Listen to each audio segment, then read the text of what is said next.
Hello, this is Dr. Paul Cottrell, and we're going to be doing another episode about China and its Navy and the United States and its Navy and the competition that is arising, the conflict that looks like it's going to happen in Taiwan.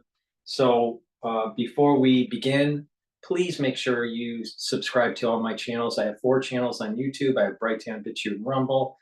Please make sure that you follow all those channels. You can follow me also on X and GETTR, Facebook. Links are in the description of this video and all my videos. Make sure you subscribe, and please ask your social media to follow me. We're going to be going through some tumultuous times, and it's important for you to learn on how to improve your health and also navigate through the news, because we're going to be diving in deeper than what you're going to see in mainstream media. All right? Then mainstream media is only going to be surface level, but there's a lot of depth underneath those headlines that we need to pay attention to. So please make sure that you follow me, and please help support my work. I have thousands of videos that are for free, and that is through the donations and the people that are members on my Patreon channel.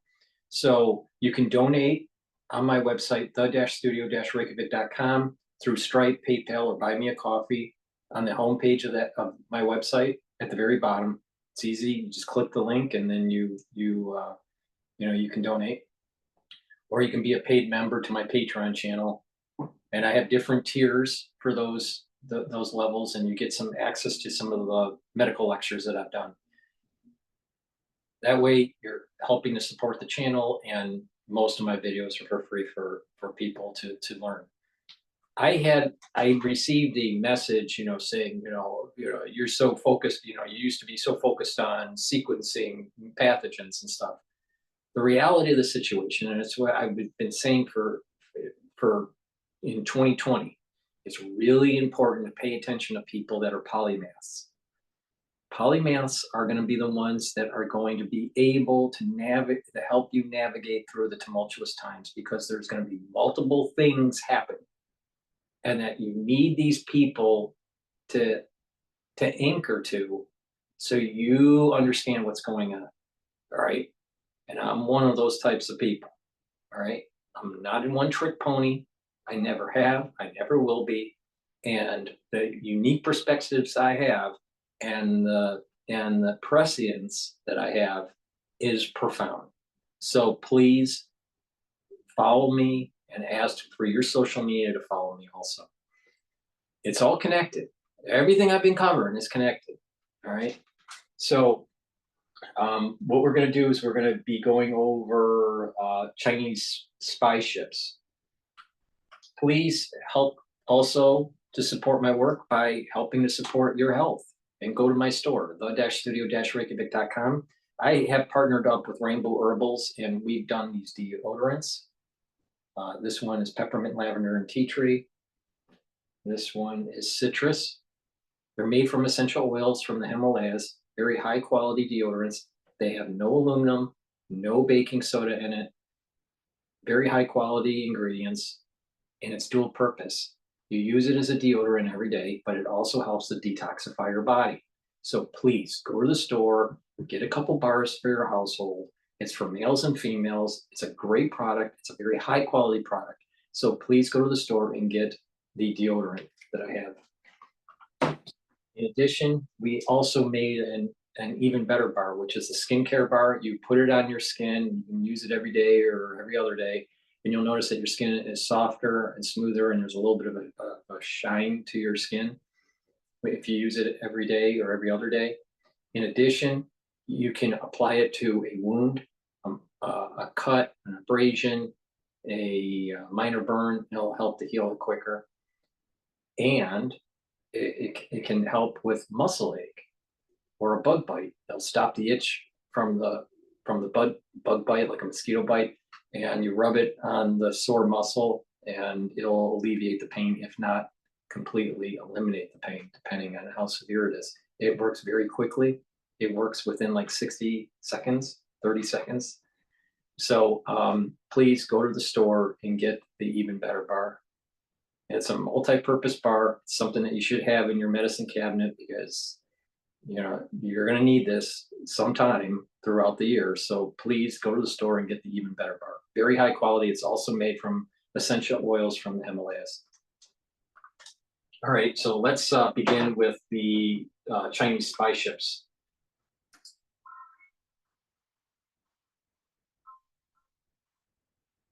Tension builds on the open sea.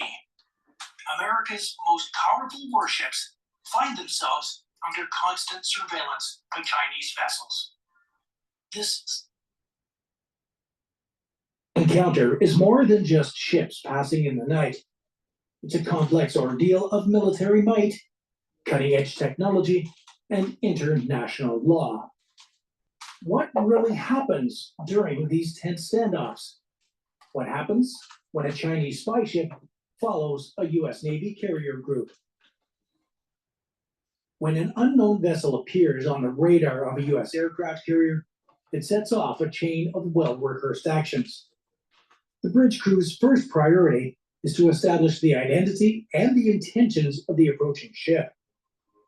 Using sophisticated radar systems and high-powered optics, they gather initial data on the vessel's size, speed, and heading. The carrier's advanced radar. T-Mobile savings, take one. Focus, here's a lot. At T-Mobile, you get tons of benefits and you can still save versus the other guys. Okay, stop. The carrier's advanced radar systems, such as the ANSPY-1 phased array radar, can detect and track multiple surface contacts at ranges exceeding 100 nautical miles. This gives the crew ample time to assess the situation and prepare their response.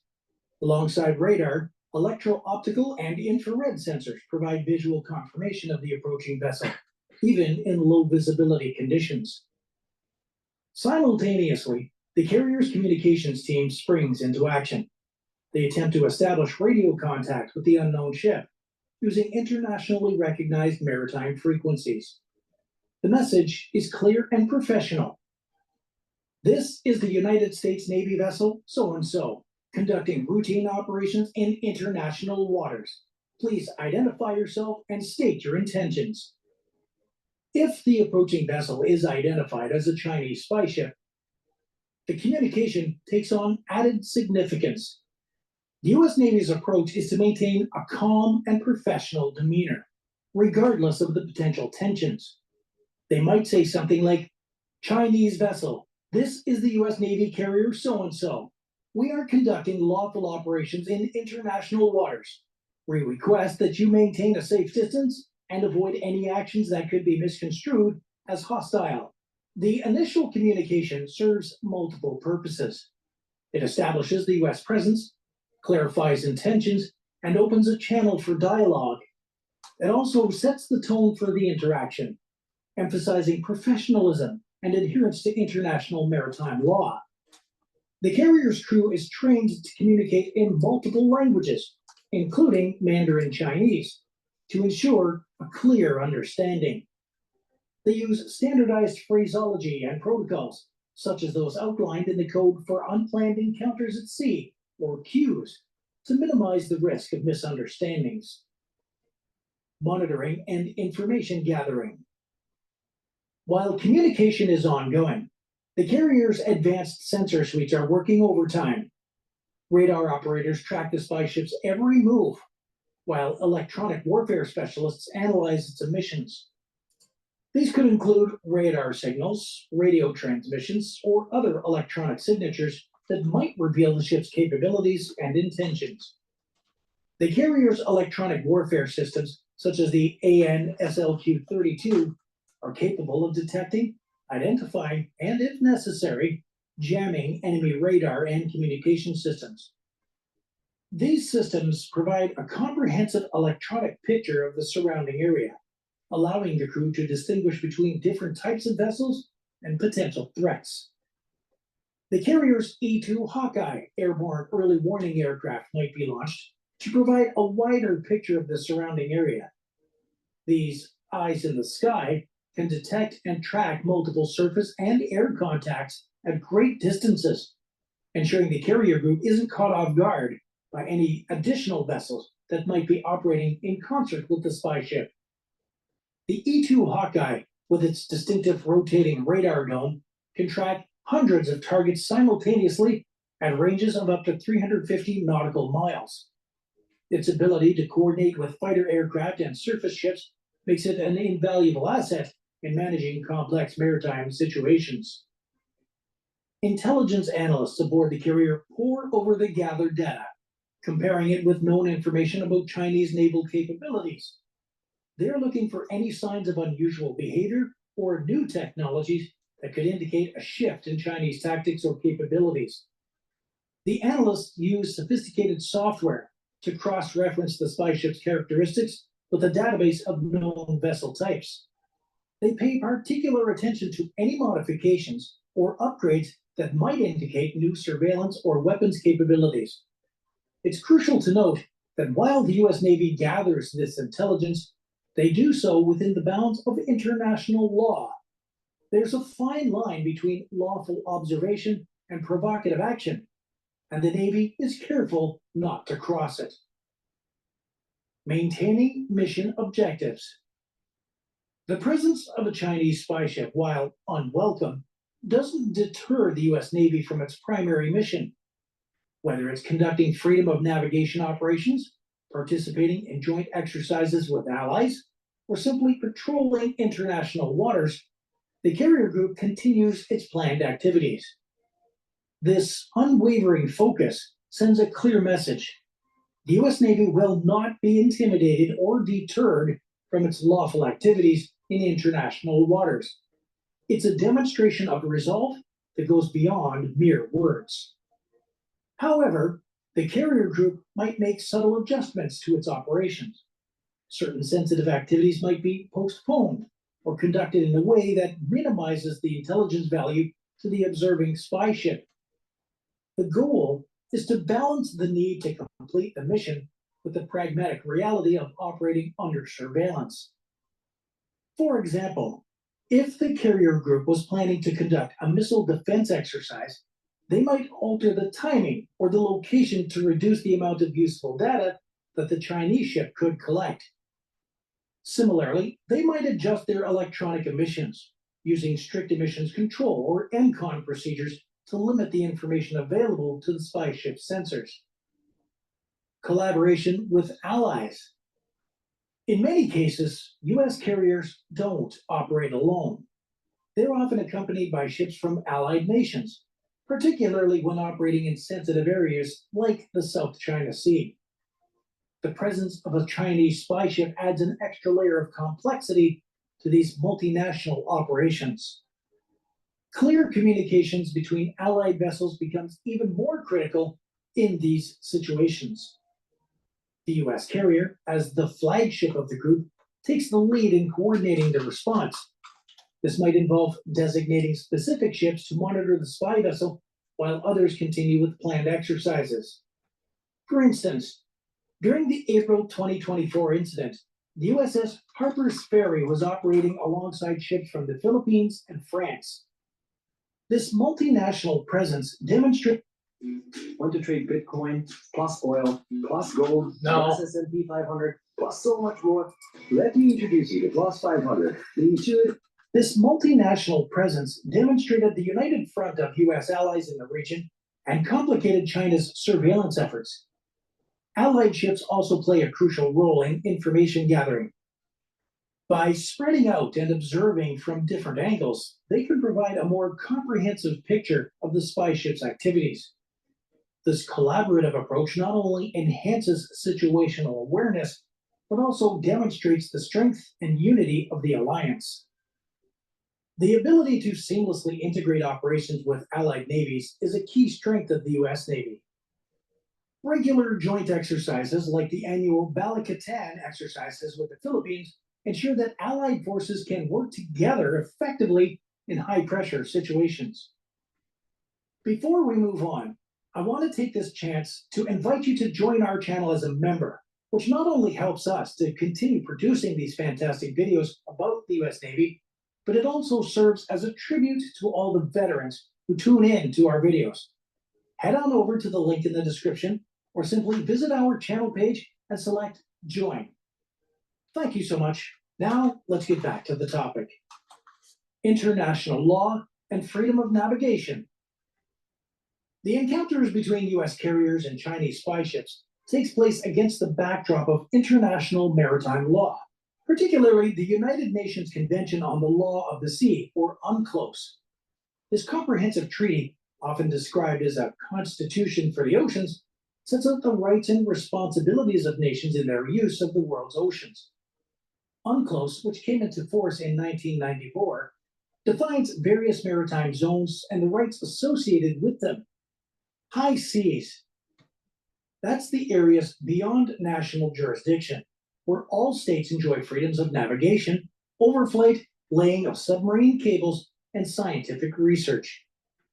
After UNCLOS, all ships, including military vessels, enjoy the right of innocent passage through the territorial waters of coastal states.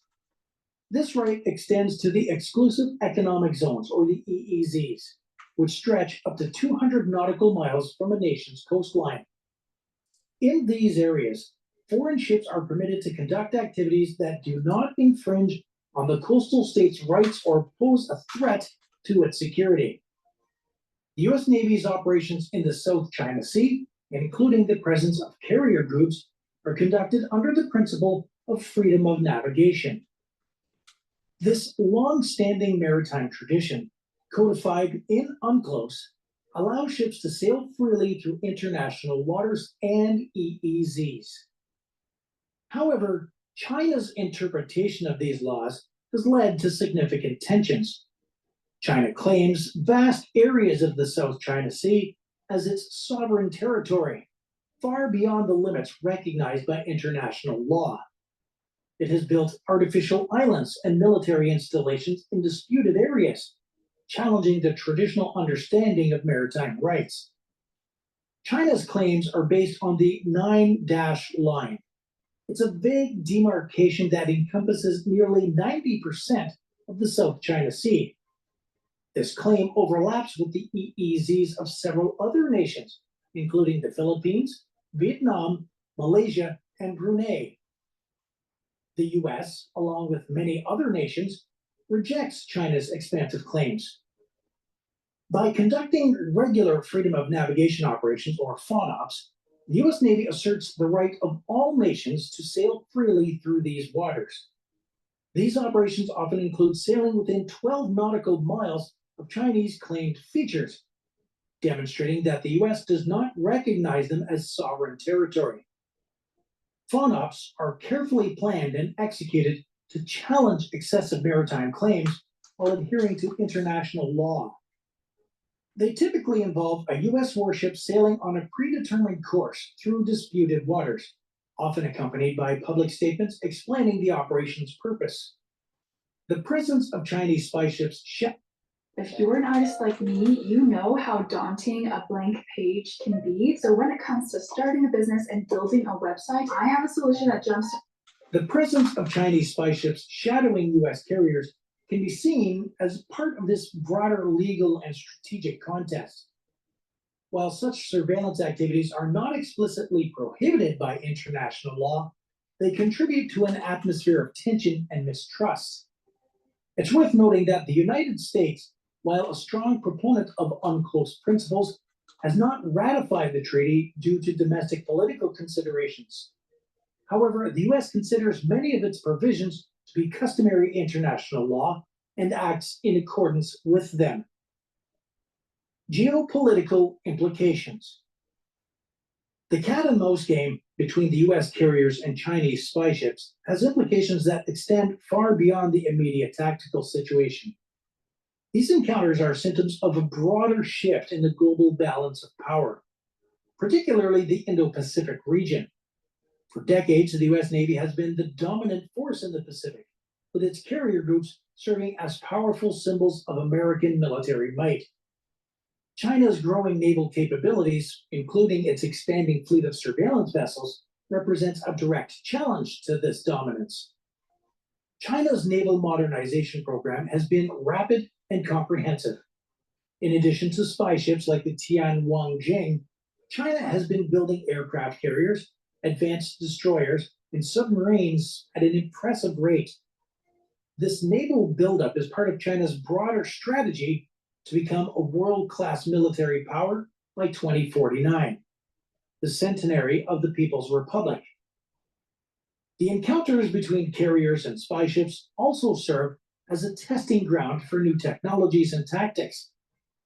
Both the US and China use these interactions to gather intelligence on each other's capabilities, from electronic warfare systems to operational procedures.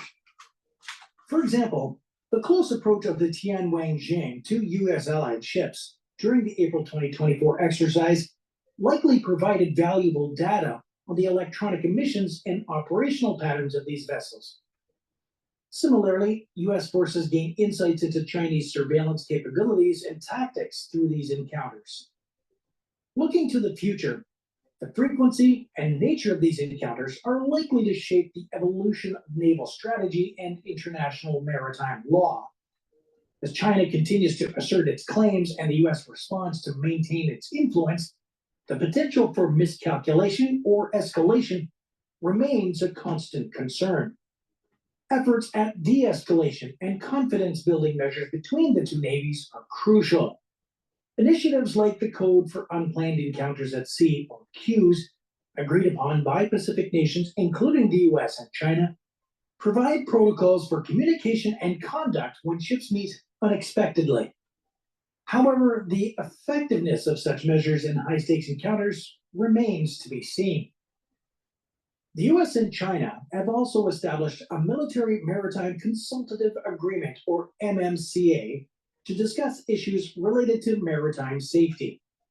While these dialogues have had limited success in reducing tensions, they provide an important channel for communication between the two navies. Ultimately, these ordeals are a microcosm of the broader strategic competition between the world's two largest powers, played out on the vast stage of the Pacific Ocean. The outcome of this competition will have profound implications for the future of global order and the balance of power in the 21st century. The situation between US Navy carrier groups and Chinese spy ships in the vast expanse of the Pacific is a testament to the evolving nature of maritime strategy and international relations. As we've explored, these encounters involve a complex interplay of communication, technology, law, and geopolitics. The US Navy's response to these situations, maintaining professionalism, upholding freedom of navigation, and collaborating with allies, reflects a broader strategy of assertive yet measured engagement. Meanwhile, China's increasing willingness to shadow and monitor US naval operations signals its growing confidence and ambition on the world stage. As tensions ebb and flow in the South China Sea and beyond, these naval encounters will likely continue to shape the strategic landscape of the Indo-Pacific region. They serve as a reminder of the delicate balance required to maintain peace and stability in an area of shifting global power dynamics. The resolution of these maritime disputes will require not only military preparedness, but also diplomatic skill, respect for international law, and a willingness to find common ground. As citizens of an interconnected world, it's crucial that we stay informed about these developments and understand their potential impact on global security and prosperity. Do you think these naval encounters between the US and China will lead to a more stable understanding between the two nations, or escalate tensions further? Share your thoughts in the comments below. The better question is, should it be escalated? And the answer is yes, it should be escalated, and China needs to be sunk to the bottom of the ocean. All right.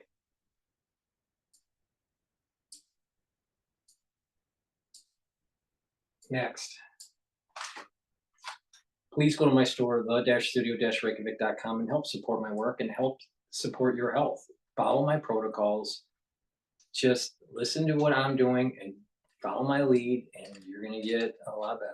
So take the clarity factor. This gets rid of brain fog. It'll allow you to concentrate at work and school. also help with neuroplasticity. You'll get those neurons firing. Your memory's going to be better. So please take the Clarity Factor for neural health. Take the Max 35 or the Max 14 or even the structural nano silver solution.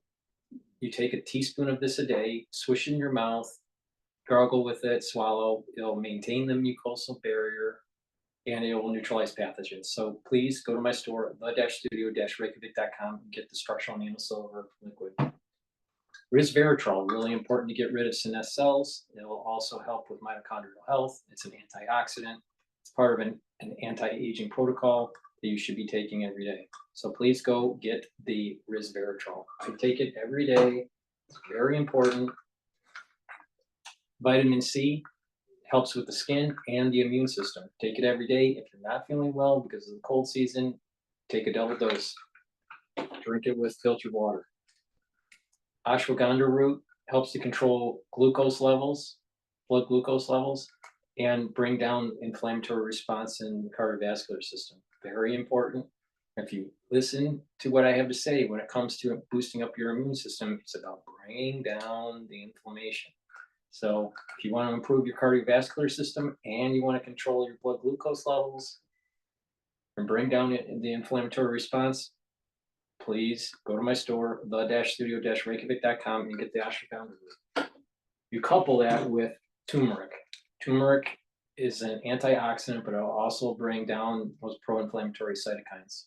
You should be taking this every day. If you actually take this before your workout, you'll recover quicker. So please go to my store and improve your immune system by taking turmeric. Vitamin D3. It's a gene expression cofactor, really important for cellular processes, especially apoptosis if the cell needs to go through apoptosis, and it helps to absorb calcium. So take vitamin D every day. It will help with bone health, it will help with joint health, and cellular processes. Vitamin B complex, important for cellular metabolism and the creation of ATP from your mitochondria. The first 5 B vitamins, B1 through B5, are important for your mitochondria. If you don't have good mitochondria, you're going to have poor cellular function, you're going to have low energy levels, and most likely you'll have neural degeneration. So please go to the store and get the vitamin B complex. Lignans, extremely important to boost up your immune system and to help with your hormonal health. This is for males and females, boost up your immune system. Cancer incidences are going up in the aftermath of 2020. It's really important to take my advice, boost up your immune system, neutralize pathogens, bring down inflammation, and use strong antioxidants. So please go to the store and get the lignans. Take this every day. And a probiotic is really important. This one's a powdered form. I also have a veggie cap form, but take it every day. This powdered form, you can mix it with water or with food. I usually mix it with hummus right before I take it. I usually take it in the afternoon, but take it every day. And you want a good gut biome. It'll allow for your gut to have less inflammation. That's important because that will help to boost up your immune system. And in addition, it will help to absorb nutrients and have a better communication between your liver and your gut and your gut and your brain. A lot of people don't realize that a good gut biome helps with metabolism, helps with the liver function, and helps with brain activity. So please go to my store and get the probiotic.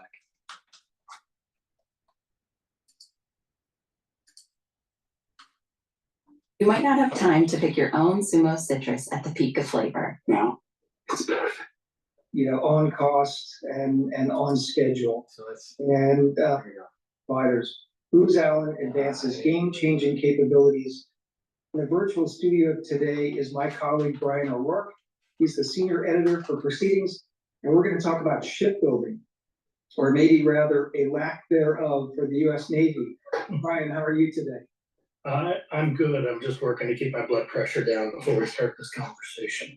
Yeah, this is a challenging conversation, right? And you'd have to be hiding under a rock for the past decades, not notice that the Navy has been severely challenged in buying, building, maintaining ships at anywhere near, on cost and on schedule. And, this is not meant as a hit or a criticism of sailors and officers who are manning and running and getting the best out of the ships that the Navy has succeeded in buying. It's really a hit on, it's such I think, a multifaceted, you could call it a Rubik's Cube problem. There's a whole bunch of contributing factors, decisions that were made, in some cases 20, 30 years ago. And some of those decisions were made by folks in the Pentagon, some of them were made by administration, some of them were made by Congress. So it's a multifaceted problem. And we've made a commitment to not stop talking about this problem until it starts to get, from our perspective here at the Naval Institute. I know this is true for our news team that has been covering this problem for the past 10 years, really, since they've been in existence, Sam LeGrone and company. We can't stop talking about this because if you stop talking about it, the pressure will go away, and we'll probably continue to get more of the same, which is really unacceptable. It's absolutely unacceptable. One of the other things that we wanted to do today was to invite people, no matter what you were, you can use the parable of the three blind men and the elephant, right? And the elephant here being the shipbuilding problem, and people who are on ships and serving on different classes of ships have one feel for the problem. Those who are in shipyards and doing maintenance have perhaps another aspect of the problem that they can shed light on. If you're in industry, I'm sure you've got a side of the perspective on why the problem is what it is. Perhaps you're in Congress or working on Capitol Hill as a staffer, and you've got some insight into decisions that are being made about the Navy budget. Perhaps you work in OpNav, perhaps you work in NAVC, wherever you are relative to this problem. We want to hear from you. We're looking to publish a series of articles on how to improve the Navy's shipbuilding programs over the next couple of years. We're going to publish those over the next couple of years in hopes that over the next decade this problem gets solved and we get back to a place where the Navy is not just the best Navy in the world, but the best shipbuilding Navy, the best at innovating and building capacity and building ships and maintaining ships in the world. So with that, to get us started, Brian, start big picture with some of the main things that are on your mind in terms of the problem statement, if you will. Gosh, I mean, where to start? I mean, this is part of the problem, right? If I could say where the problem started, I could say how to solve the problem. But there's so many. I think maybe the biggest problem is, one, any project like this today takes years to get ready to go. That's not because anybody's doing anything wrong. It's not because people can't act quickly. It's because a warship is an incredibly complex system. You could design a Fletcher class in a lot less time than you can design a Constellation class frigate, because the systems were pretty straightforward. Eventually they bolted radar on, but at the beginning they were just ships. So now there's so many different people and organizations involved over such a long time horizon. It's hard to keep your focus on what you're doing. There is nobody who started a shipbuilding project, who saw it all the way through, who had enough authority to say stop, right? And so you get a hold of people in various shipbuilding organizations within the Navy, and every time, every 2 years when a new somebody rolls in, they have new ideas. They think it should be this. The threat environment has evolved. Our capabilities for weapons have evolved, whatever it is. And I think the system rewards people for contributing. And contributing is nebulous to me. I've never been a part of this. This is my observation from the outside. But if you're going to give somebody a bullet point for changing a system, and then 2 or 3 years later, you're going to give that person's successor a bullet point for unchanging it, it's very hard to keep your eye on the target. But there's so many different people contributing to this problem. They can all say, well, it wasn't my fault, right? If you were going to show that chart that we published a couple months ago, comparing the FREM design on which the Constellation class is allegedly based to the Constellation, and there's a defensive note on it. It says, we've changed all these things, but no, the contractor suggested all these changes. Okay, maybe that was true when it went from 85% common and 15% new, but now it's the other way around. It's 15% in common and 85% new. And I really doubt the contractor said, what we need to do is change 85% of this thing. Yeah. So let's, I'll just want to go through a couple of the programs that we're talking about to sort of baseline things here, right? So you go back to the Zumwalt class destroyers, which, as you said, was part of SC-21 family. Service combatant for the 21st century. Service combatant for the 21st century, which was going to be the Zumwalt class. And then there was going to be a new class of cruiser, and there was going to be the littoral combat ship. So those three things were part of that SC-21 program 20 years ago. We never got the new improved cruiser. We started to build the Zumwalt class, and those were the Navy was supposed to buy 32 Zumwalt classes. We ended up with 3. Most notable problem with that, the rail gun or the advanced gun system, never came to fruition. Now they've taken that gun system off because the projectiles were going to cost about $800,000 per round, per artillery round.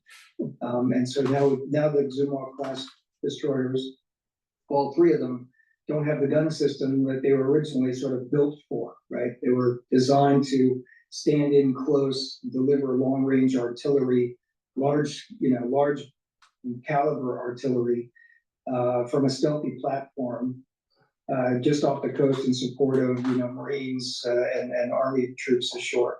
So here's a great thing about that gun.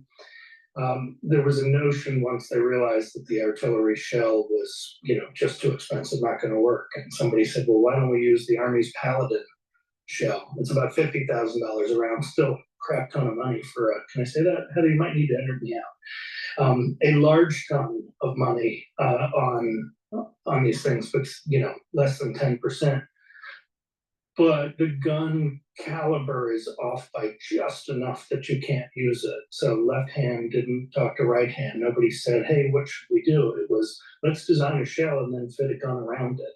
Yeah. Which is a weird way to go about it when you see the price escalate. Anyway, sorry, I interrupted your flow. Yeah.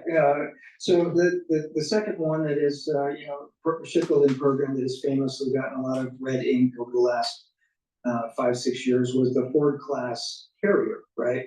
And so newest aircraft carrier replaced the Nimitz class, new reactor plant, electromagnetic arresting gear, electromagnetic catapults, new radar system, a whole bunch of new technology. Weapons elevators. That's right, the electromagnetic weapons elevators, et cetera, et cetera. No, so this was one where, and I've heard several different senior retired Navy admirals pin a lot of the blame for this problem on Secretary Rumsfeld. So this, in 2000, 2001, 2002, when the Navy came to the Defense Secretary and said, we want a new class of carrier because we're getting to the end of building these Nimitz class carriers, we need something new.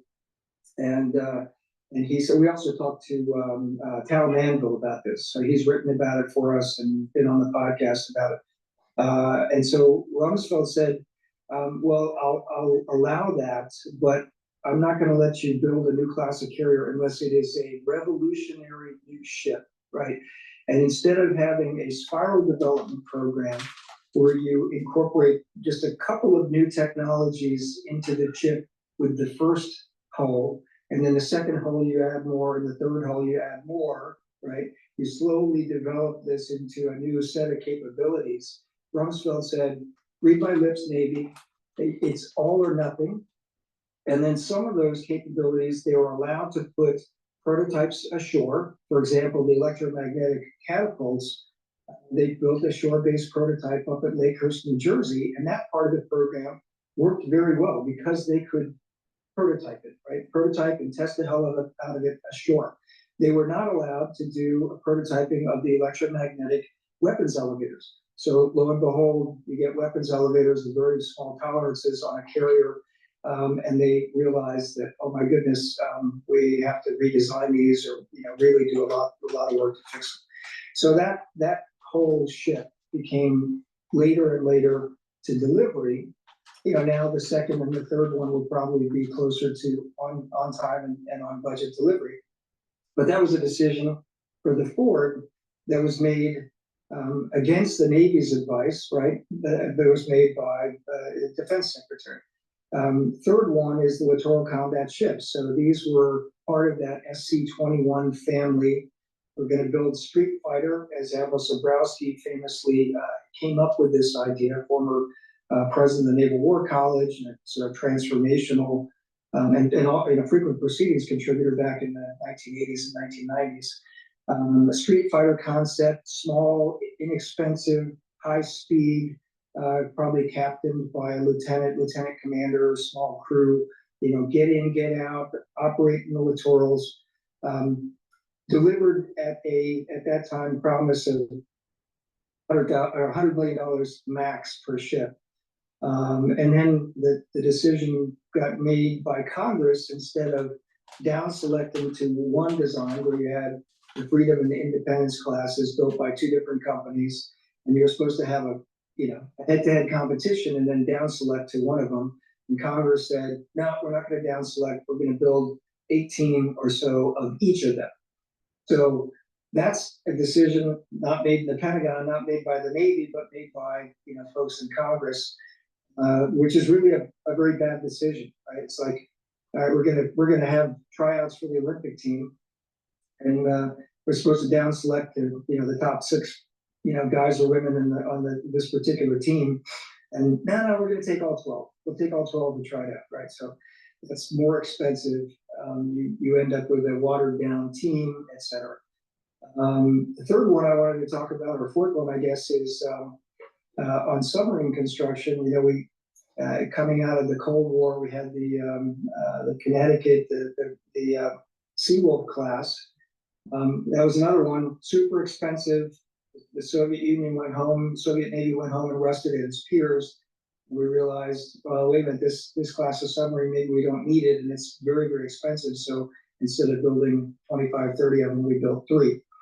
And then we started building the Virginia class. The first one was delivered 20 years ago. We're now on hull number 21 or 22, and yet those submarines are coming out of the yards late, right? And so Andrea Howard, who was on our editorial board, was one of the members of the commissioning crew on the New Jersey. She said that submarine, New Jersey, was delivered 3 years late. So a mature submarine design, we've been building them now, we're on hull number 21, I think New Jersey is. How can we deliver one of those 3 years late? That sort of baffles me.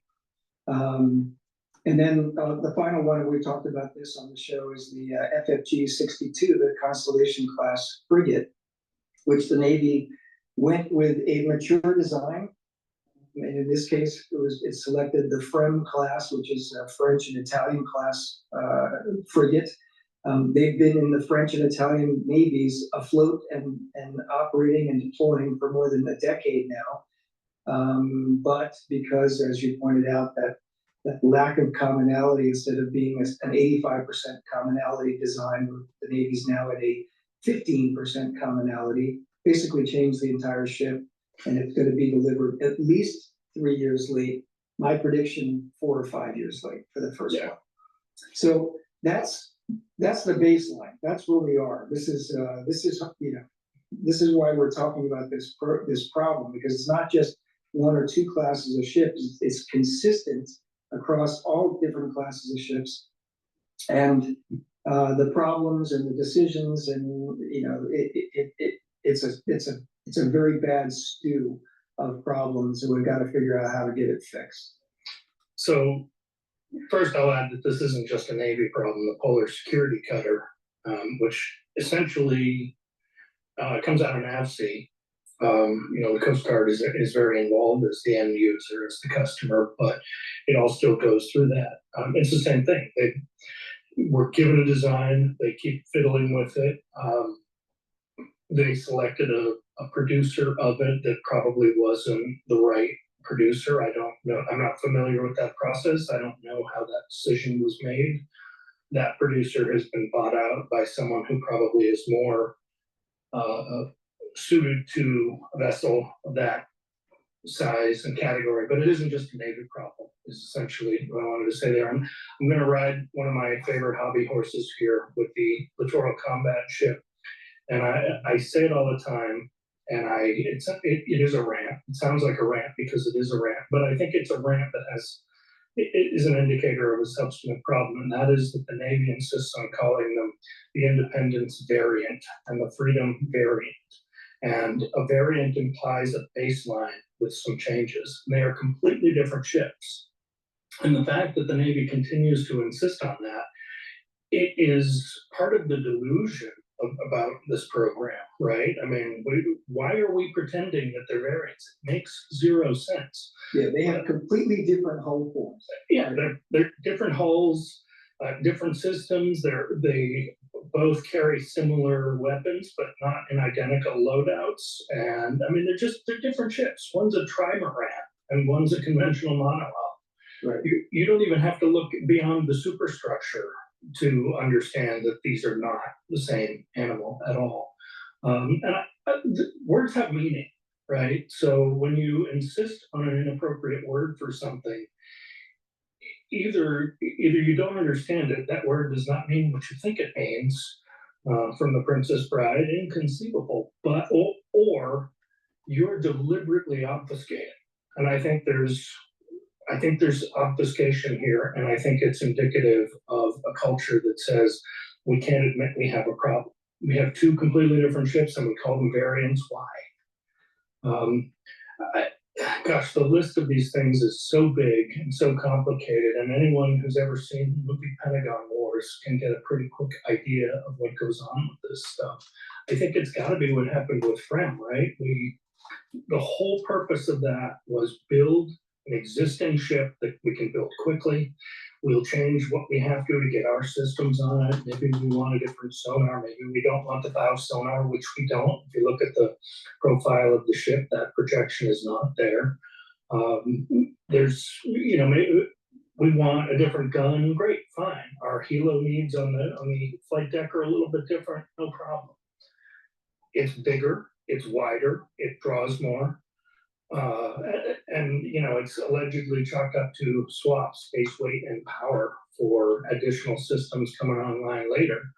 But this is the opposite of the Ford class. There isn't any revolution in military affairs on this thing. So it's hard to fathom why you would need to change it so much if we were putting all those fancy new systems on there.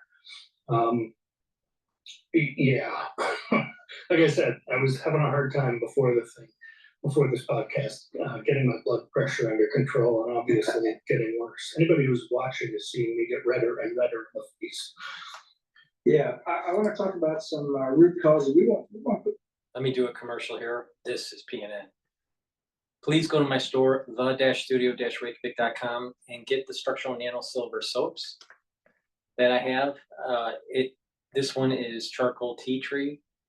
I also have 4 other versions of this. So please go to the store and get the structural nano silver soap. It's a very high quality soap. I have structural nano silver drops and lozenges. I have blueberry drops and honey and lemon drops in a 100 count.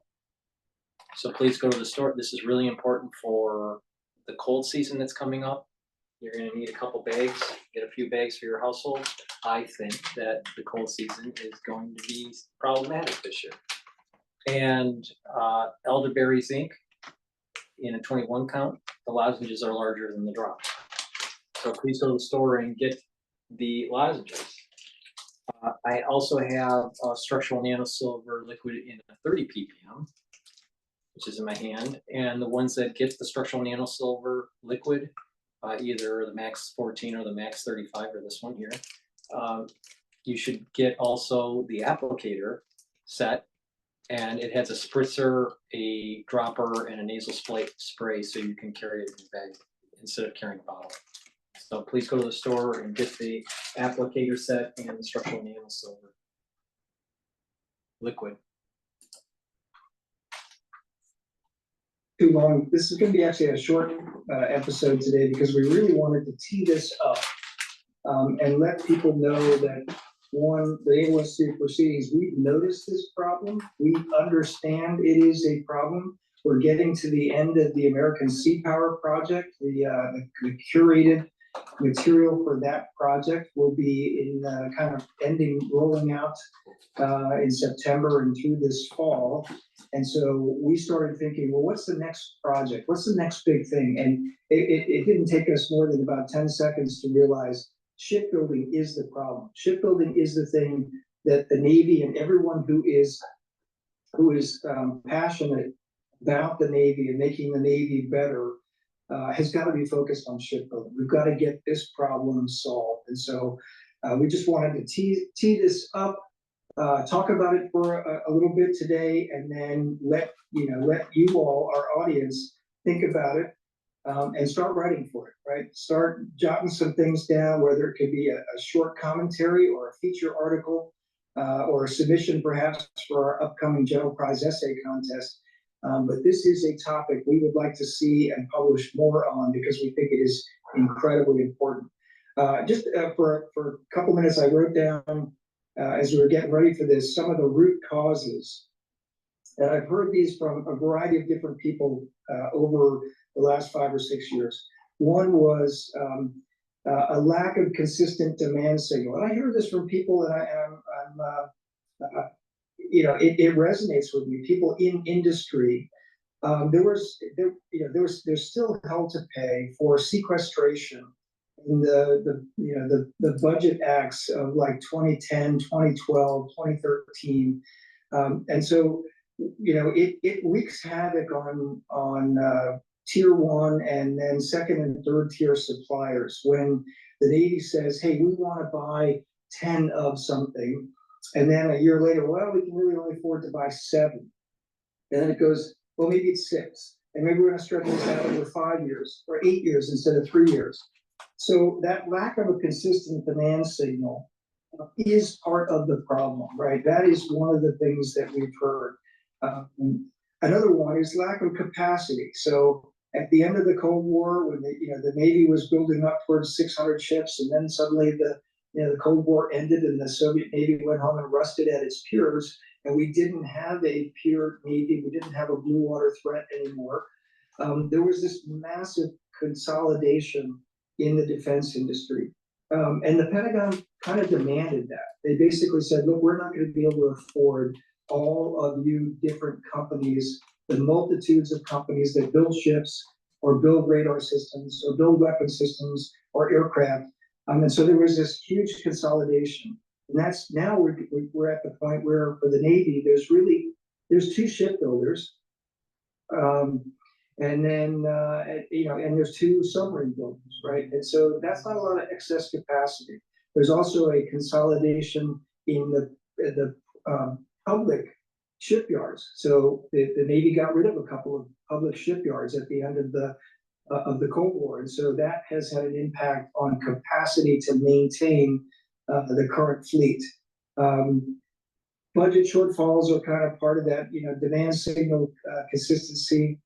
And then right now, skilled workers, right? So this is a massive thing that impacts all aspects of the US economy. We sort of happily offshored manufacturing in this country to countries where the labor was a lot less expensive.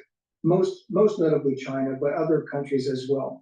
When we offshored all sorts of industries, that impacts the defense industry. It impacts shipbuilding. And so now the number one shipbuilding companies and countries in the world are, China, Japan, South Korea, et cetera, Germany in some, critique niche ways. But the lack of skilled workers who can do the kinds of things like the skilled welders and electricians and pipe fitters, that's a problem. And then engineering risk is another one where I think this has something to do with requirements creep. And that gets back to, Secretary Rumsfeld on the Ford class. Like an engineer like Tal Manville would have advised, no, let's take the first class of the Ford, the first ship of the class, and put 2 or 3 new things in it, but not 6 or 7, right? And then the second one will put another 1 or 2, and then the third one, and then when you get back to the Ford and she comes in for her 20-year, 25-year mid-cycle overhaul, then you backfit those things. And we successfully did that. So a good example of a shipbuilding program that went well, I think, is the Arleigh Burke class, where that has been spiral developed. You went from the originals to a Flight 2 to a Flight 2A and now a Flight 3. And now we're getting to the end of the space weight power capability with the Burke class, right? They're pretty different ships from Flight 1 to Flight 3. They look very similar. Yeah. Although now we put the new C whip on them. We started to put that on, giving them those squirrel with nuts in its cheap look. Yeah. But we're not making revolutionary changes with all the different systems from one to another, right? We're making slow modifications. We're making changes to the ship, I think, in a very logical pattern. Like, okay, now it's time to add a helicopter, hangar. Now it's time to upgrade to this weapon system or this radar system. But it's not going from hull 1 to hull 2 is a revolutionary change. It's from hull 1 to hull 50. You've got a series of changes, and it seems to have gone much better. You're accepting less engineering risk along the way in a much more modified and sort of risk tolerant way, I guess you would say. So I don't know, other thoughts from you, Brian, and then we should probably wrap this up. Well, I mean, the most important thing I've heard from you is if the Soviet Union could have held on just a little longer, we wouldn't be in this mess. I'm probably going to get angry letters and tweets about that. There's a perverse way in which it's true, but obviously winning the Cold War was awesome, and I shouldn't regret that. I mean, there's 2 things. 2 of the most successful projects of the 20th century for the Navy were the Polaris missile and the Aegis combat system. And part of that is Red Baring, the admiral who was in charge of the Polaris missile system, and Wayne Meyer, the father of Aegis, had their eyes on the prize, and they were able to bring consistent focus and stay with the project from beginning to end. Developing a missile and developing a combat system is not as complicated as building a ship. I understand that. But there are a lot of lessons for the Navy in those programs, many of which have been published in our Naval History magazine and to some degree even in recent proceedings, more so in the era in the 60s when the missile was developed, and in the 80s and 90s when Aegis was developed and advanced. Neither one of those programs was perfect. Neither one of those systems was perfect. But they were 80 to 90 to 95% solutions by the time they were in the fleet and had been working in the fleet for a little bit. And Aegis has reached the point where it's a completely different system in some ways, but it just as the Flight 3 Burkes are really not the same ship as the Flight 1, there's a positive line of development, and it started by insisting on getting a good baseline development and empowering somebody to get that. I want to be clear, there's a way in which it can be a circular firing squad with everybody saying whose fault it is that we are here. I don't think anybody is acting with bad intentions in this. I don't think the contractors are creating problems to do anything unethical. I think the people, you started with this comment and I'll reiterate it. The people on the ships are doing tremendous work. Figuring out how to use what they have, figuring out how to make it better, make it functional, get innovative with it. But we need collectively to make some decisions about how we go about this. And then we've had PEOs write about this in the last 7 months. They've talked about how they need to partner better with industry. And many of them have said the Navy is taking back more of the baseline design, which maybe that's a good thing because the Navy knows what it needs and isn't pushing off on contractors' decisions by, the proverbial committee that designed a horse and turned out with a camel. So there's goodwill here, which is helpful. But there are successes in the Navy's history that the Navy can and should learn from. And a lot of it's in the pages of proceedings. Hopefully, as you put your call out, more of them to come will be in the pages of proceedings. Yeah, I think another one that of the 20th century, of course, is Navy nuclear power. And you got, Admiral Rickover, and he had some warts, but he was the guy, right? He was the driving force. He never took his eyes off that prize, right? We will have the best nuclear power, the best power system of any Navy in the world, and we'll have it on our surface combatants, our carriers, and our submarines. And that drove a whole culture. It drove a training program. It drove, procurement excellence across the board. And I think that's a good example. I want to end with a bright spot. And this is, there's been, as you pointed out, there have been lots of ideas about how to solve some of these problems in our pages already. We want to see more of those ideas in the pages of proceedings. But, of interest is, some people have mentioned, we've actually even had it in our pages. And then SecNav Carlos Del Toro recently has toured some American shipyards. Philly Shipyard is one that is a target of a possible acquisition by a Korean shipbuilding company. I can't remember which company it is off the top of my head. But he also toured some Japanese and Korean shipyards overseas. We had Lieutenant J.G. Kim, who's written on this topic a lot, talking about, the potential to do some of the maintenance that needs to be done on the U.S. fleet in foreign shipyards. Del Toro's talked about possibly doing some of the hull building of ships, and then bring, because those foreign shipyards are really good at building hulls, right? And perhaps some of the power systems and electrical systems. Absolutely not. It should be done in the United States for multiple reasons. One, it helps American jobs.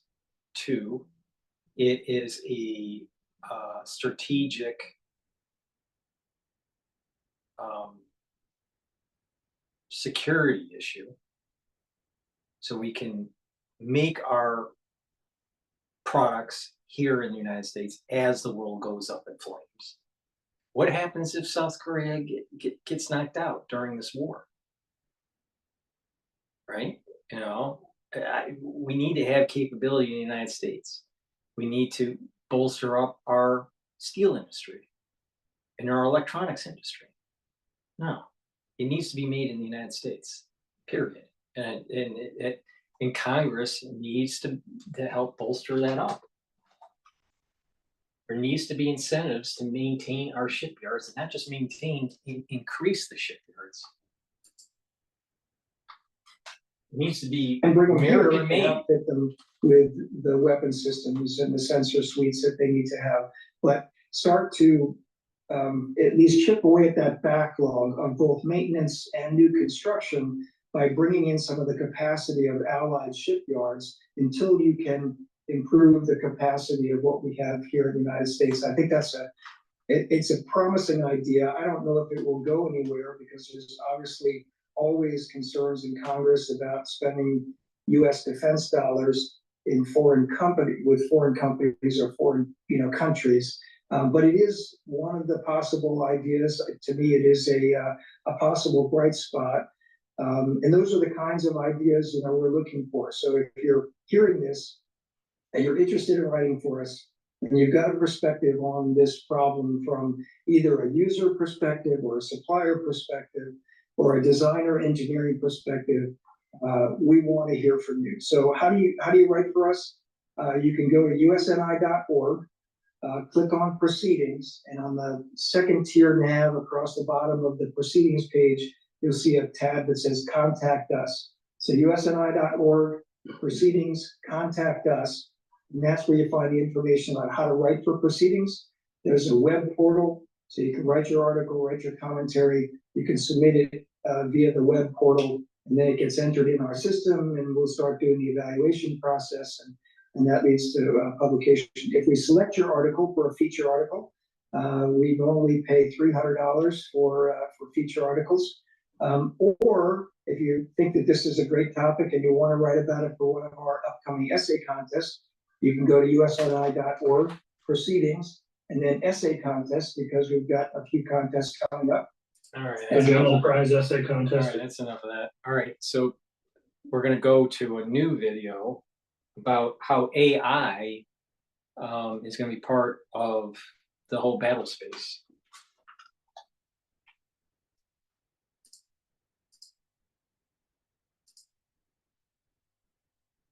Let's get to my guest today. Joining me from Newport, Rhode Island is retired Navy Captain Sam Tangretti. Sam's been on the show before. He's been writing books and proceedings articles for the Naval Institute for decades. He's won or placed in many of our essay contests, and he's the Leidos Chair of Future Warfare Studies at the Naval War College. Sam, it's great to have you back on the show. Thank you. Thanks for inviting me. All right, I also need to mention that Sam is the co-author of a book that we published in March this year called Algorithms of Armageddon, the Impact of Artificial Intelligence on Future Wars. So, Sam, AI seems to be in just about every discussion these days. I listen to Bloomberg and NPR when I'm driving to and from work. A lot of talk about NVIDIA, the maker of the most advanced AI chips, recently becoming the most valuable company on the planet in terms of market capitalization. So let's start by talking a little bit about some of the military applications of AI. What's emerging among those military applications that you think are most important?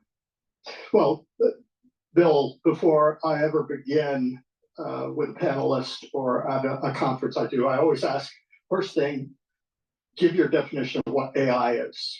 And there are three definitions. And if the importance of the definition is the way you see it is how you're going to see what the future is, both military and civilian applications. The first one is machines that are able to replicate human behavior. And that's what everybody's afraid of as far as AI controlling humans, that sort of thing. The second is what is more realistic, is statistical tools that teach computers to make decisions on past data. And that comes from a vice president oracle. And finally, the third, coming from a Navy commander, is anything we haven't done with computers before. So depending on what your definition is how you see it. Now, as far as military applications, there are a whole number of applications. The first one is decision-making. The decision-making tool, it crunches big data. It gives you some information that is an aid to decision-making. It doesn't do anything per se, except bring that information together. The other and important one I see in the future is driving autonomous systems, autonomous weapon systems, autonomous ISR system. And then there's also human-machine teaming to actually control weapons and that. And then finally, there are other aspects, and that's kind of the back office businesses that DoD does, managing the supply chain, that sort of thing. Okay, all right, thanks. So one of the questions I wanted to ask is about the perception that there's an AI arms race. And China and Russia, their military applications, that they're racing ahead to apply AI to military operations. So is there an arms race going on, and what are China and Russia doing with AI? Oh, there's definitely an arms race going on. The problem is we have not recognized it. Back in 2017, Vladimir Putin gave a speech in which he said, artificial intelligence is the future. Whoever controls this sphere will rule the world. Those are his exact words. So both China and Russia see this as a military tool. And we haven't. We've looked at it as a commercial tool and with military applications.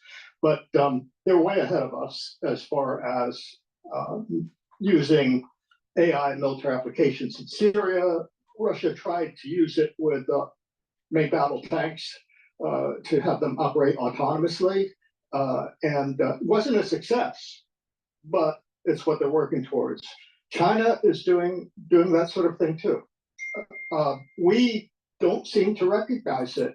I totally China disagree and with Russia Sam. have great advantage over us. I mean, China, look at what's going on with Boston Robotics and the advances that have been taking place with Boston Robotics, or what you're seeing what Elon Musk is doing with Tesla and its robot, Gemini or whatever it's called. I forgot what it's called, but the Optimus, I think it's called. But it depends on what sphere.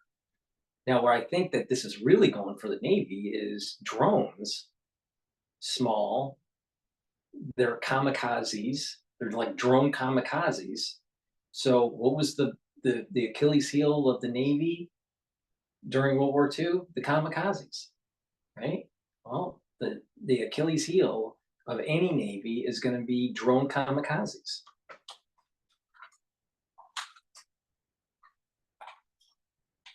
The fact that we believe they're running capitalist businesses, every business in China has to provide the algorithms they use to the People's Republic, to the Chinese Communist Party. And they have an inventory of all these. They're particularly concerned about any sort of AI system that allows dissidents to communicate and share information, that sort of thing. But no, they under control. Every company has to give that to the government. In the US, we don't do that. So we have no control over commercial AI. Got it. It's private IP in this country, but the Chinese have access to all of it, no matter whose IP it is within their borders. Got it. This is the problem with Bill. All right, our system of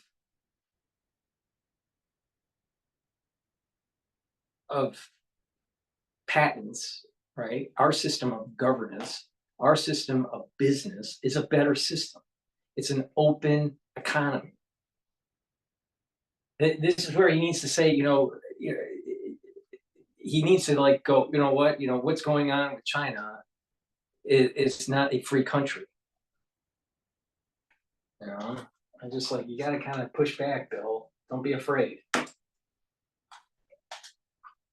Sam, the title of your book, Algorithms for Armageddon, reminds me, and I'm dating myself a bit here, the 1983 movie War Games, which featured an advanced computer that controlled U.S. nuclear response options. And thanks to the efforts of a young hacker, played by Matthew Broderick, who was 17 at the time, that computer thought the U.S. was under attack, and it almost launched a nuclear counterattack. So could that scenario be plausible today?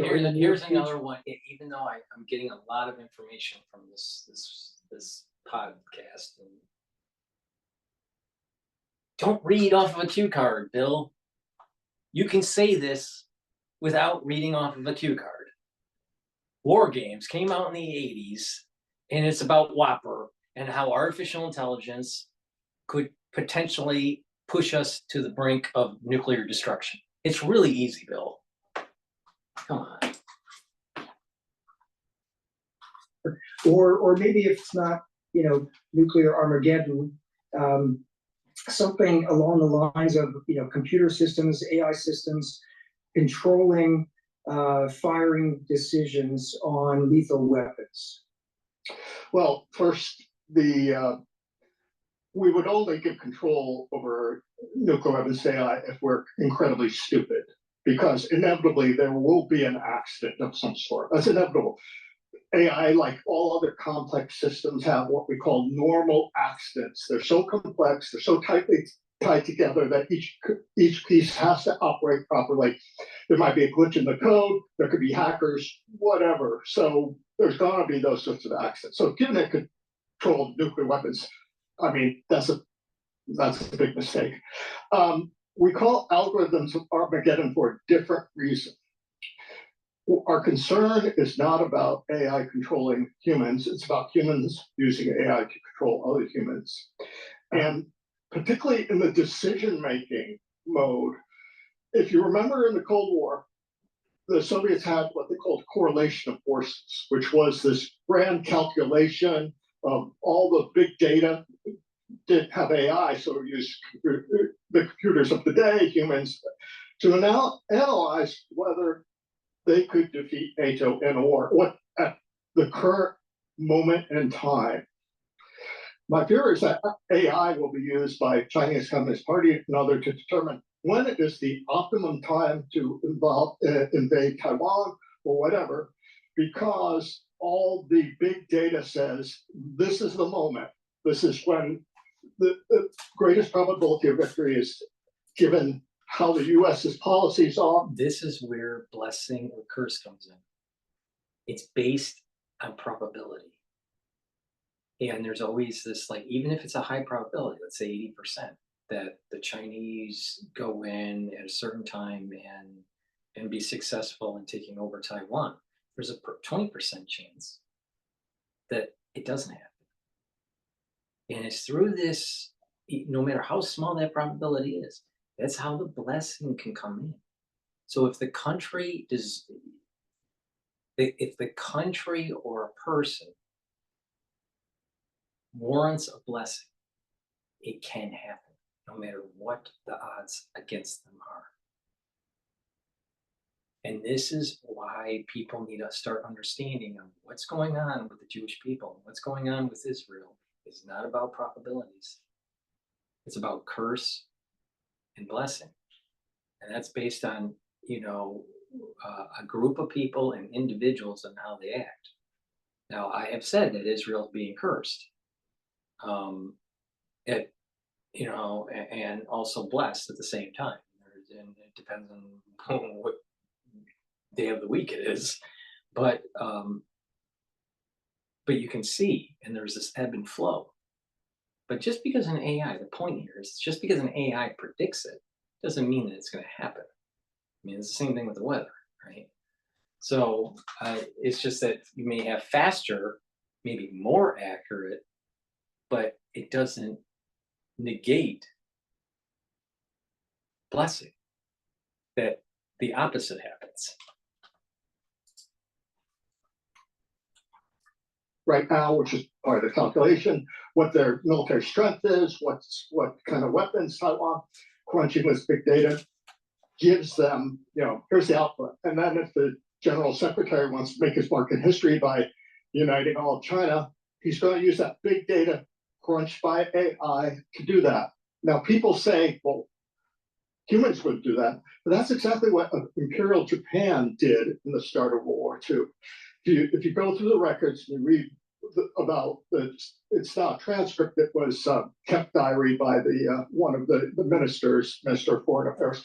When you read it, you see at the decisive meeting of the Japanese cabinet deciding finally to launch the war, they asked the intelligence officers how much more powerful is the United States than Japan, and the answer was 7 to 8 times.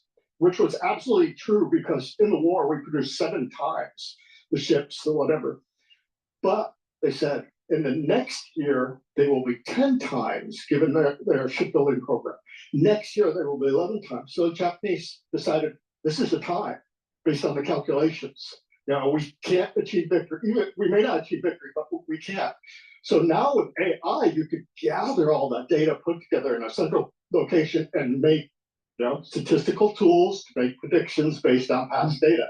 If the human being, the decision maker, accepts that and decides to start the war, that's where Armageddon could start.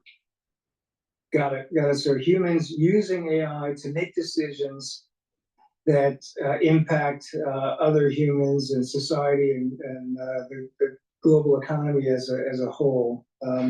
So from your perspective, Sam, and also I'll mention that George Galderisi is the co-author on this book with you. We had George on the show a couple months ago, talking about military writing and learning to be a good writer.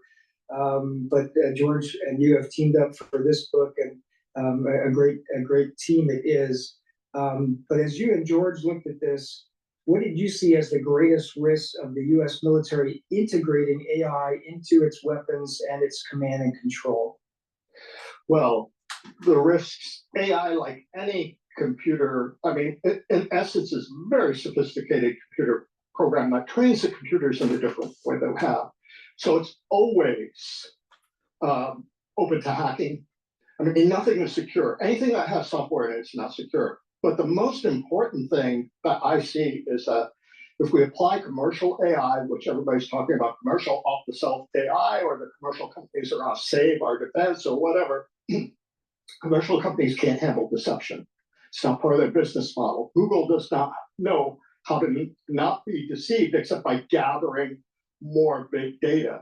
And in a war, you're going to have less data as the war goes on, as your sensors are treated. I talked to CEO of a major AI producing firm and said, look, how do you handle deception? He said, you will always find the pattern in the anomaly within the pattern of information. And to avoid being deceived, all you need is more data.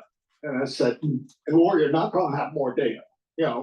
So basically, they don't know how to handle it. Now, IARPA, which is the intelligence DARPA, Intelligence Advanced Research Problem, are dealing with this problem. I've talked to them, and they said we were aware of it. I wrote a major proceedings article, in fact, prize winner, about that deception, and they read it and contacted me and said, let's talk a bit about what you see. And they're working on it at a higher classification level than I need to know, but they're working on that. But so deception is the primary problem.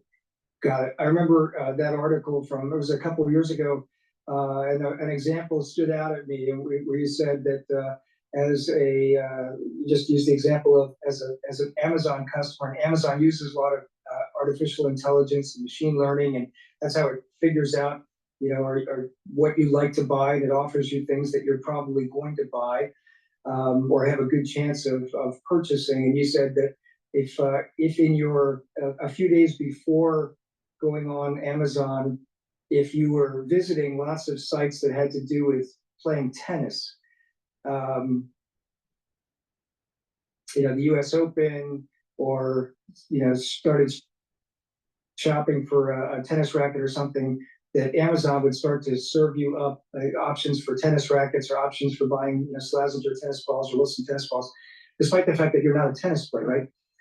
That you could trick it, right? You could trick it, and that's your point. I think that makes that example stood out for me about your point about deception.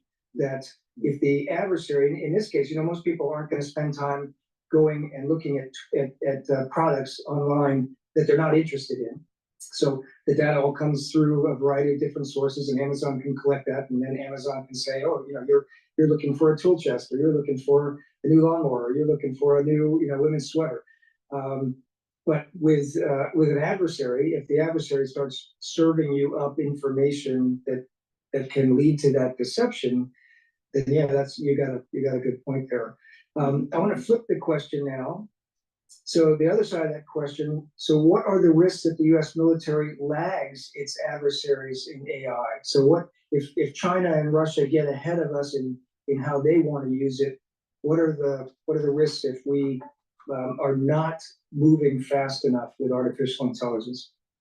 Well, I don't know about necessarily moving fast enough, but in this case, there is a great asymmetry in what they're willing to do with autonomous systems. Autonomous systems will be driven by artificial intelligence. The U.S. has a firm policy that says we will not allow a drone or a UAV or UV of any sort to use lethal force if there's not a human being making that exact decisions. Push the button. that's reapers flying over the terrorists. It detects, it doesn't fire. There's a pilot there in a windowless room in an airbase near Las Vegas who actually does that. Right. The problem is, in a major war in which you are facing a technological near peer, I mean, you talk about China, you talk about Russia, that sort of thing, you're not going to have communications with that system. The first thing they're going to do is try to jam everything.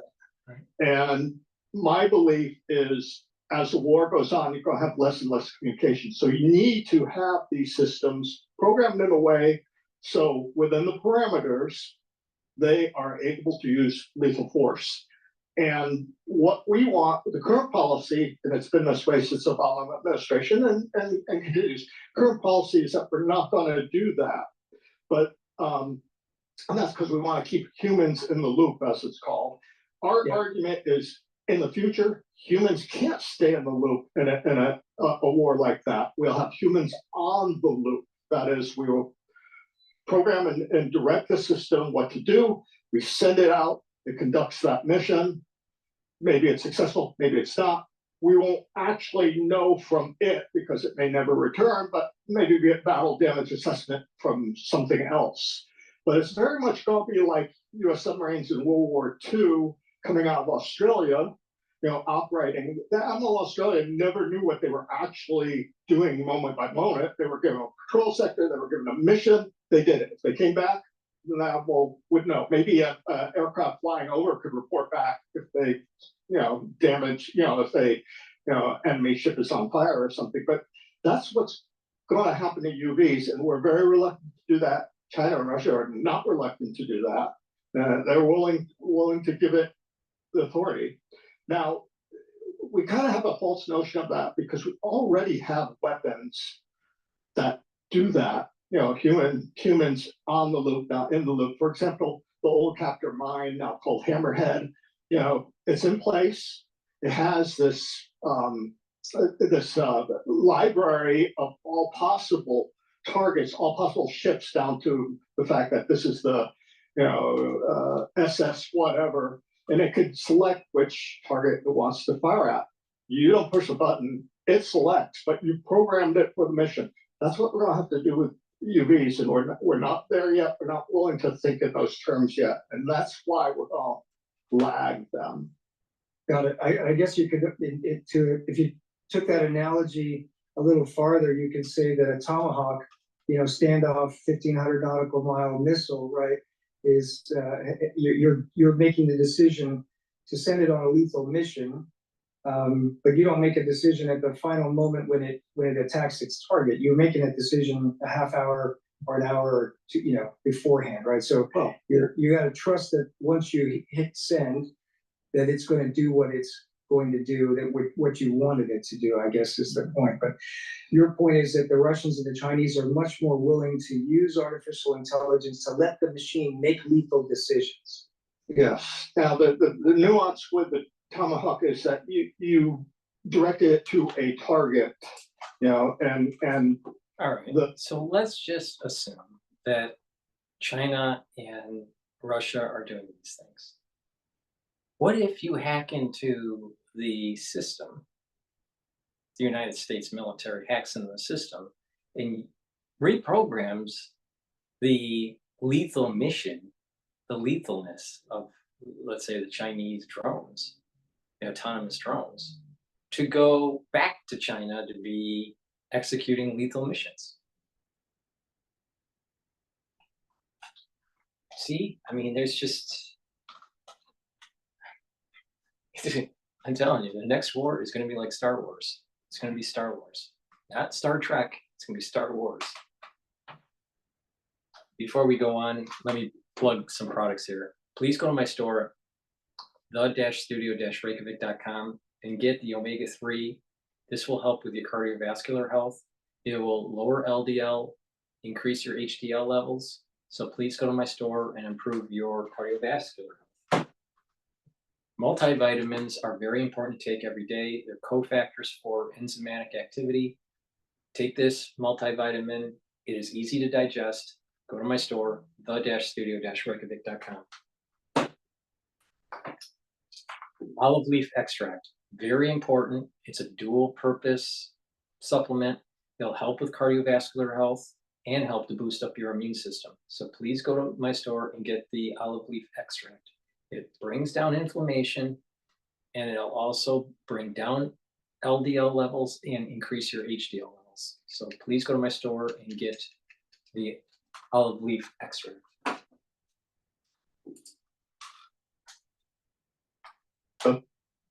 Captor Hammerhead doesn't know when the target's going to arrive, or there's a difference there.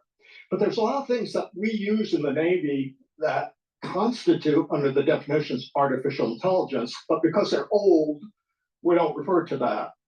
CWIS, close-in weapon system, in the completely automatic mode, qualifies for being artificial intelligence because it's replicating human behavior. It's detecting, tracking, and then deciding when to fire. And but it's old, like the commander said, it's whatever we're doing with computers now, but we haven't done before, so we don't consider it in that terms. And the big mistake is that people think this is intelligence. This is high-level computing. We're using high-level computing in a different way in order to allow systems to operate and, as I said, make predictions on past data. I think he's making a good point. I think what is going to be implemented in the first gen of this is more on the line of machine learning, and not necessarily artificial intelligence or AGI.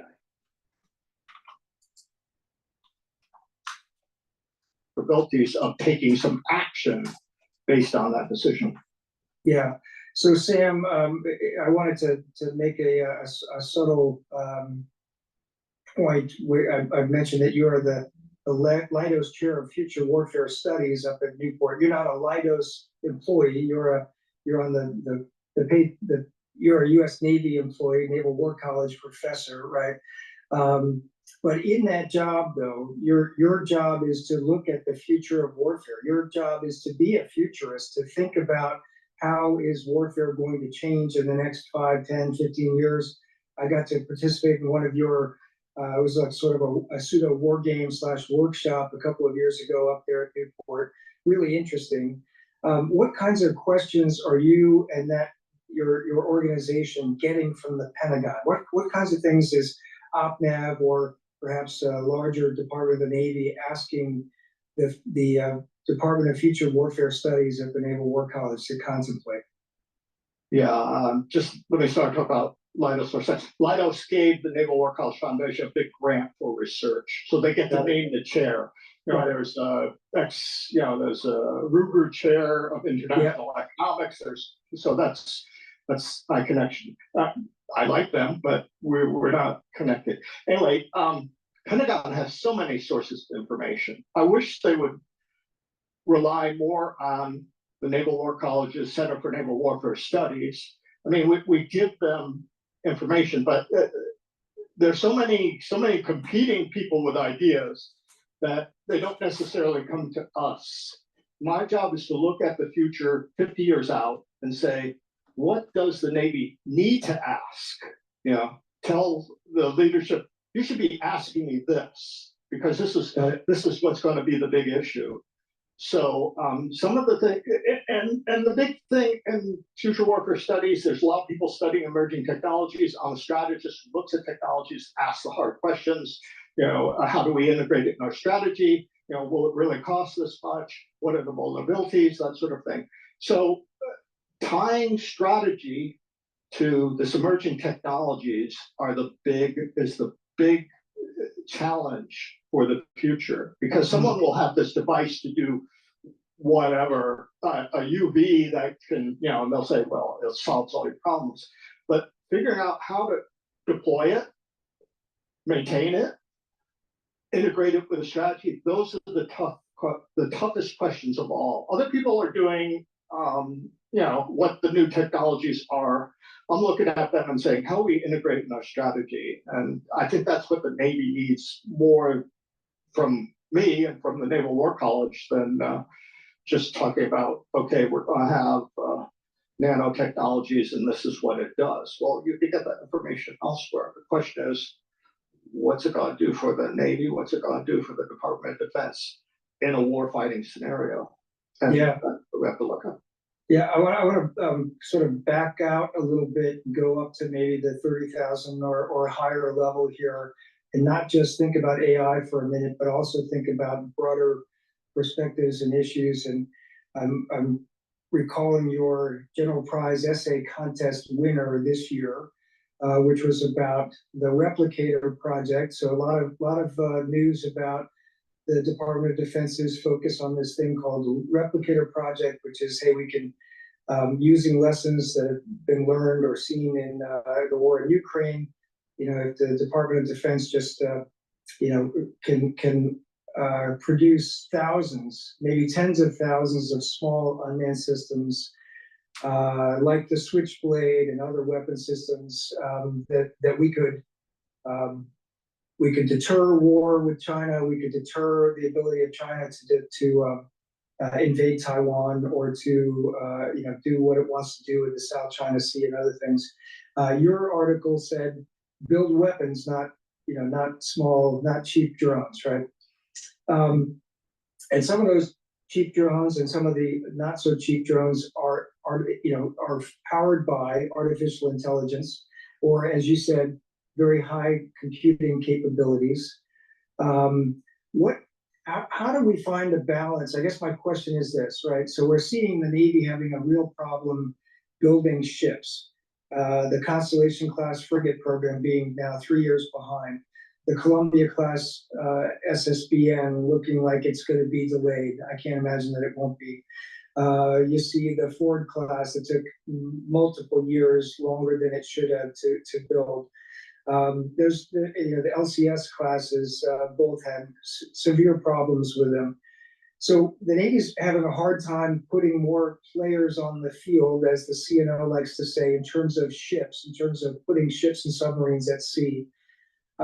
Are unmanned systems going to help solve that problem? Are we going to be able to build unmanned systems faster and fast enough that it will make up for the lack of ships that the Navy has? And if those systems are powered by AI and can operate on their own and make the autonomous decisions, is that the focus that the Navy should have, and perhaps not worry about shipbuilding? Where do you see the balance between these sort of new systems that are doing so well in the war in Ukraine, this unmanned, small, cheap weapon systems and ISR systems, versus the very capital-intensive aircraft carriers, SSNs, SSBNs, frigates, and destroyers? Well, Ukraine has basically come down to a trench war, and the distances between combatants is relatively short. If you look at the greatest success that the Ukrainians had against Russian tanks using UVs, you see that the average range of the attack was 7 miles. Now, in a conflict with China, the range of engagement will be thousands of miles. Those small UVs they have no role in that sort of war. They have no role in the Western Pacific, except Taiwan could use them on the beach. You could use all the little UVs against the incoming amphibious ships. But by the time that's happening, the war's already gone south for them, because that means that China's already got a good force mostly across the strait. Yeah. And I don't know what we can do with it in that. I hope someday we don't have to defend the beach at Waititi using them. But if DoD wants to produce these systems and say we're producing it to help the Ukrainians, or we'll give them to Taiwan so they can defend the beaches, well, that's one thing. It's not going to deter China. China's got missiles that outrange ours. We have not built a completely new missile design in 40 years. They've got DF-21, DF-26. We have no answer to that. We don't have enough ordnance for our ships now. So why are we spending the money, even if it's not a lot of money, to build these drones that have no role in what we consider the #1 threat? It makes no sense to me, except for a statement, we're doing something about China. It's the wrong thing to do, because that's no effect.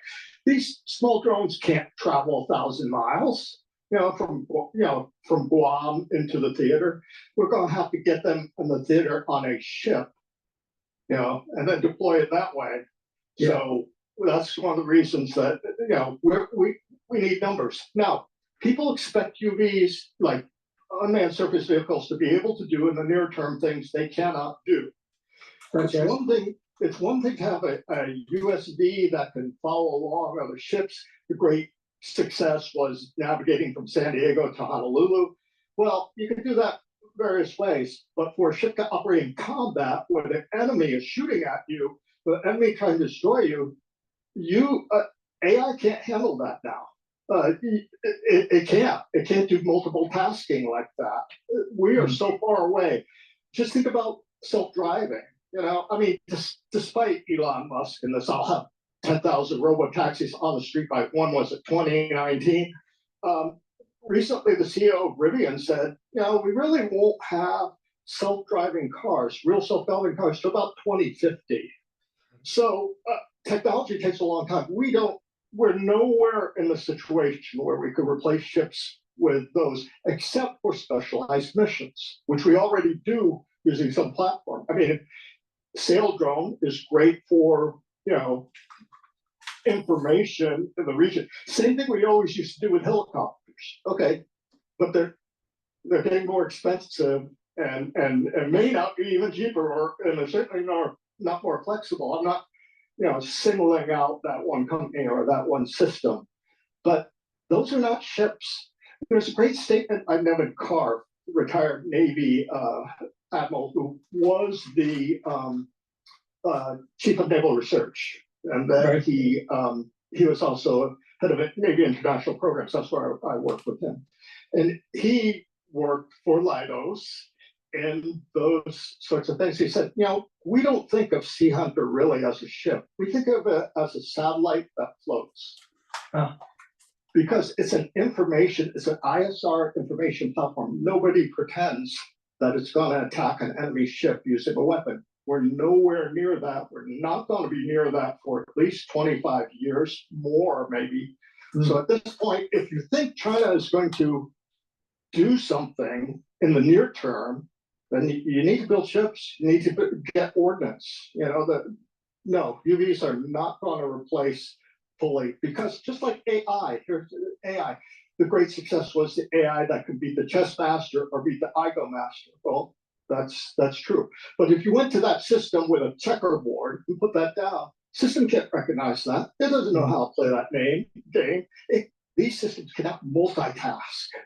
And a ship in battle or a ship threat by the enemy has to multitask. I mean, the decisions are in the various different environments, various different domains. You have weapons coming in different directions. AI cannot handle that at the stage that's in. It may never be able to truly handle that until, you know, long after we might be on this earth. All right. Well, Please go to my store, the-studio-reykjavik.com, and get the structural nano silver gel in the dispenser or in the tube form. This is a dual product where it'll neutralize pathogens. You can put it around your mouth, around your eyes, around your nose, around your ears, on your hands. Stays active for 5 hours. You can also use it as an aftershave. It'll help to soothe the skin and heal it after your shave. In addition, you can use it as a skincare. You can put it on wounds. It'll help to heal the wound quicker. Or put it on your skin at night, exfoliate in the morning, and you'll notice that your skin is tighter and clearer. So please go to my store and get the structural nano silver gels. I have a probiotic that's veggie cap. So this will help with your gut biome, just like the powder form, but this is in a veggie cap form. So please go to my store and get this probiotic. Again, it'll help to improve your gut biome, reduce inflammation, and improve your metabolism. Good night formula is really important to get a good night's sleep. It has melatonin and tryptophan in it. You need good night's sleep to be able to consolidate memory, to filter out toxins, and to get a well-rested sleep. So please go and get the good night formula from my store. And lastly, magnesium and zinc. This is important to boost up your immune system. You should be taking this every day. If you're not feeling well because of the cold season, take a double dose.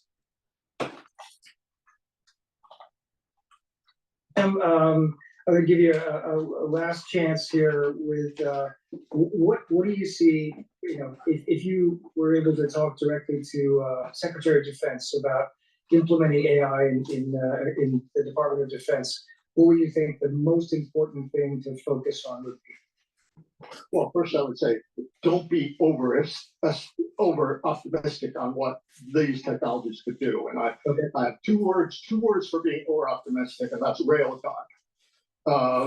You know that the Navy predicted that would be the #1 weapon system, as supposedly had an initial operating capability, would have it while we were on active duty. Right.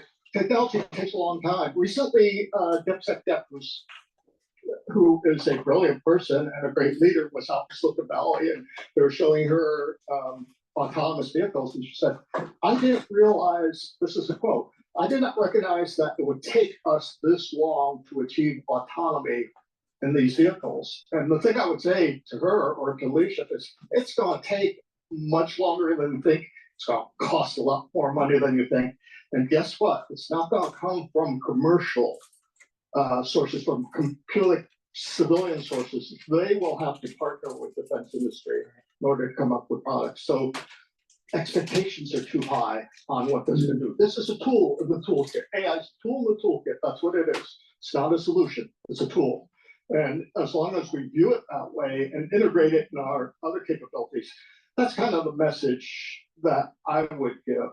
You know, the various technologies, we're going to eventually we'll use them. We'll use hypersonics and that sort of thing. But many of those sciences, many of the technologies are not ready yet.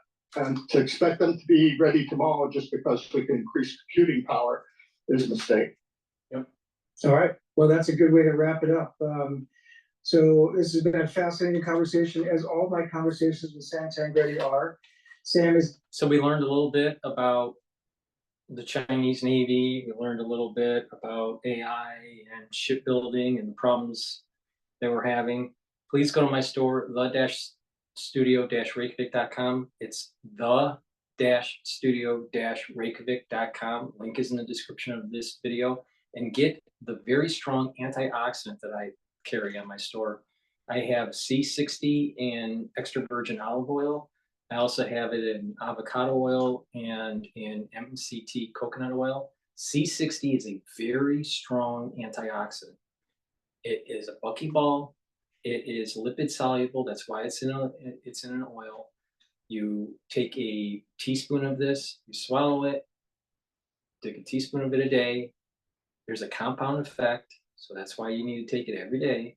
And what will happen is it'll soak up those free radicals, reduce the stress in your cell, improve the cellular performance. It'll boost up the mitochondrial performance of the cell. And because it's soaking up those free radicals, that tissue over time is going to age slower. And you're going to start seeing these compound effects, and you're going to start seeing that your body has more energy, your endocrine systems are more imbalanced, your immune system is better, your mitochondria is healthier. A lot of really positive things will happen when you take C60 every day. So take a teaspoon of it every day. I have it in a 2 ounce, a 4 ounce, and an 8 ounce configuration. So please go to my store, the-studio-reykjavik.com, and get the C60 in extra virgin olive oil or avocado or coconut oil. Very important. I take this every day. It's a major pillar for the anti-aging protocol and a way to help to boost up your immune system and get healthier. So thank you for listening. Please share the links. Please tell your social media to follow me so you can learn a little bit more about the issues that we're going to be having with the Navy in the near future with China, and understand in a deep level what is starting to arise. So it's really important. This dovetails right into what was happening in 2020 with the crisis that we went through. It's all connected. And I think that I'm the only one that's doing, connecting and showing you on how this is all emerging together. So thank you for listening and have a nice day.